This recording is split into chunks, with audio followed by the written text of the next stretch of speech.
Super star Rajinikanth அவர்கள் என்னை பார்க்க வந்தார். அப்போ வாங்க எப்படி இருக்கீங்க அப்படின்னு கேட்டேன். நான் என்னங்க நீங்க எப்படி இருக்கீங்கன்னு பார்க்கறதுக்கு நான் வந்திருக்கேன், என்ன எப்படி இருக்கீங்கன்னு நீங்க கேட்குறீங்களேன்னு. 6 மாதத்துக்குள்ள உங்களுக்கு நடுவில் பேசக்கூடிய அளவிற்கு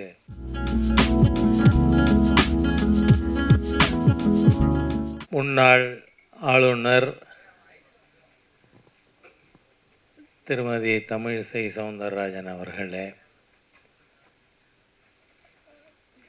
டாக்டர் சவுந்தரராஜன் அவர்களே, திரு ராஜசேகர் அவர்களே மற்றும் மேடையில் இருக்கின்ற இந்த படத்தின் மூலமாக கலைஞர் ஆனவர்கள் அல்லது ஏற்கனவே கலைத்துறையில் இருப்பவர்கள் அனைவருக்கும் என்னுடைய சிறந்தாழ்ந்த வணக்கத்தை சொல்லி, நீங்கள் பார்த்தீங்கன்னா சரியாக 6 மாதம்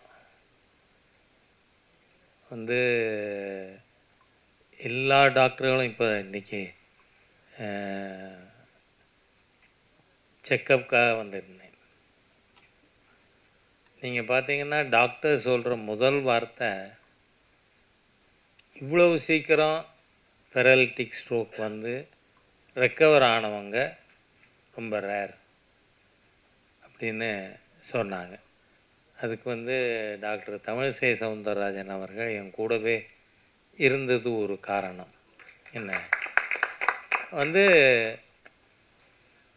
நாம் எதுவுமே இயல்பாகவே செய்யணும் அப்படின்னு நினச்சா நம்மளை படுக்க போடுறதும் இயல்பாக ஒரு நடந்த நிகழ்ச்சி மாதிரி இன்றைய தினம் 6 மாதத்துக்குள்ள உங்களுக்கு நடுவில் பேசக்கூடிய அளவிற்கு ஆண்டவன் எனக்கு உதவி இருக்கான். அதை நம்ம மறுக்கவே முடியாது. இந்த படத்தை பொறுத்தவரை டாக்டர் ராஜசேகர் அவர்கள் ஒரு விஷயத்தை சொல்ல விட்டுட்டாருங்க. மேக்கப்பே கிடையாது. இந்த படம் எடுத்ததில் மேக்கப்பே கிடையாது. சாதாரண காஸ்டியூமில் வந்தேன்.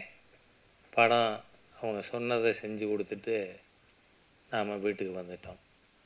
அந்த அளவிற்கு இந்த படம் பெரிய அளவில் மக்கள்கிட்ட வரவேற்பை பெறுங்கிற நம்பிக்கை எனக்கு இருக்கிறதுக்கு ஒரே காரணம், நாம் இயல்பாக சூழ்நிலைக்கு ஏற்ற மாதிரியாக இந்த படத்தை டாக்டர் ராஜசேகர் அவர்கள், அவருடைய டீம், தம்பி குரு, இவங்க எல்லாருமா சேர்ந்து எடுத்திருக்காங்க. நீங்கள் பார்த்தீங்கன்னு சொன்னால் ஒரு லாப நோக்கில் நீங்கள் லாபங்கிறது எப்போவுமே இந்த கேபிட்டல் தாஸ் கேபிட்டல் அதை படித்தீங்கன்னா தெரியும். சர்ப்ளஸ் வேல்யூ தியரி அப்படின்னு. அந்த சர்ப்ளஸ் வேல்யூ இல்லைன்னு சொன்னால் அடுத்த இன்வெஸ்ட்மெண்ட்டுக்கு எங்கேருந்து பணம் வரும்? அதனால் கம்யூனிஸ்ட்டுகளோட தியரியே கம்யூனிஸ்ட்டுகள் தான் உடைச்சாங்க. அது இட்ஸ் இம்ப்ராக்டிகபிள் அப்படின்னு சொல்லி அந்த சர்ப்ளஸ் வேல்யூ அது வர முடியாது அப்படின்னு கம்யூனிஸ்ட் நிரூபிக்குது. அந்த மாதிரியாக நம்ம நாட்டில் பல்வேறு சம்பவங்கள் நமக்கு ஒரு பாடமாக அமைஞ்சிருக்கு. அதில் இந்த கதை வந்தது கொரோனா சமயத்தில். அந்த சமயத்தில் மக்களுக்கு அந்த ஒர்க்கோட வேல்யூ என்ன அப்படின்னு புரிய வைக்கணும். நீங்கள் பார்த்தீங்கன்னா இந்த படத்தில் ஒரு காட்சி வரும். இதில் பணியாட்களுக்கு 50,000 ரூபா, நர்ஸுகளுக்கு 40,000, டாக்டர்மா கோச்சக்கூடாது, டாக்டர்களுக்கு 20,000 போனஸ் கொடுங்க அப்படின்னு. இதில் காரணம் என்ன? 24 மணி நேரமும் உழைச்ச ஒரு கம்யூனிட்டி உண்டுன்னு சொன்னால் அது அந்த சுத்திகரிப்பாளர்கள்.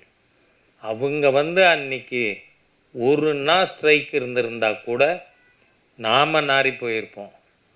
அந்த மாதிரியாக இந்த மருத்துவத்துறையின் மூலமாக மக்களுக்கு எப்படி போய் அடைய முடியும் என்பதையும், அதில் ஊழல் செய்கிறவனை ஆட்சியே போனாலும் ஊழல் செய்கிறவனுக்கு எதிராக நடவடிக்கை எடுக்கணும் அப்படிங்கிற தீம் மக்கள்கிட்ட சென்றடைவதற்காக எடுக்கப்பட்ட படம். நிச்சயமாக எனக்கு நல்ல நம்பிக்கை இருக்குது. வர்ற வெற்றி விழா நடக்கும்பொழுது நான் ஓடிப்போய் மைக்கில் நின்று பேசுகின்ற அளவிற்கு நிச்சயமாக இருக்கும் என்கின்ற என்னோட நம்பிக்கையும் தெரிவித்து, இந்த படம் வெற்றி பெறணும். அதை மக்கள் அனைவரும் ஏன்னா இன்னைக்கு 3வதுன்னா சூப்பர் ஸ்டார் ரஜினிகாந்த் அவர்கள் என்னை பார்க்க வந்தார். அப்போது வாங்க எப்படி இருக்கீங்க அப்படின்னு கேட்டேனா, என்னங்க நீங்கள் எப்படி இருக்கீங்கன்னு பார்க்குறதுக்கு நான் வந்திருக்கேன், என்ன எப்படி இருக்கீங்கன்னு நீங்கள் கேட்குறீங்களேன்னு. டாக்டர்ஸ் வேர் சர்ப்ரைஸ்டு. பெரலிட்டிக் ஸ்ட்ரோக் வந்தவர் அவர் வாங்கன்னு வரவேற்கிறார் அப்படின்னா அந்த அளவிற்கு ஆண்டவன் அருளோடு இருக்கான் அப்படிங்கிறத நாம் மறுக்கவே முடியாது. எனவே இந்த விஷயத்தில் படம் மிகப்பெரிய வெற்றியாக ஓடும். அந்த ஓடுறத ராஜா ஓடி போய் பார்ப்பான். அந்த அளவுக்கு சூழ்நிலை இருக்கும், உங்களுடைய ஆசி இருக்கும் அப்படிங்கிறத தெரிவித்து வார்த்தைகளை நிறைவு செய்கிறேன். வணக்கம்.